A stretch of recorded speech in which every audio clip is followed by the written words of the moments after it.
Well, I think there is some concern, but not enough to stop the hemorrhage of materiel and money into Ukraine.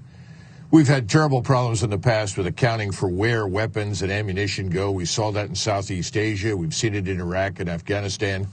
And I think we can say with some certainty that many of these weapons will end up in the hands of people we'd rather never see them in. But that aside, if you listen to what President Biden said today, he's conveying the impression that any of this will change the outcome. It will not. What's happening right now in the Donbass is the final annihilation of what remains of Ukraine's best forces down in the southeastern corner of the country. They can't change that.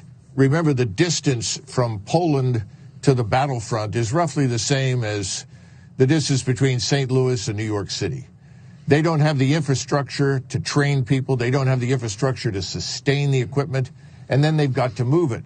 I'm afraid the only thing we're doing is escalating tensions with Russia and turning Western Ukraine into a large target set for Russian missiles, rockets, and airstrikes.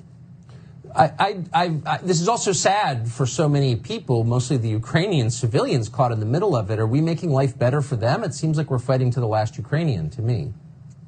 Well, we are. And the thing is, I really think the president and his supporting advisors believe that somehow or another they're going to arrive at a negotiating table in the future where they will be able to dictate terms to Moscow.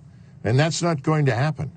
And if there is no negotiated settlement, then Western Ukraine just becomes a firing range. Anytime they see any evidence for significant military equipment show up, they'll destroy it from a distance.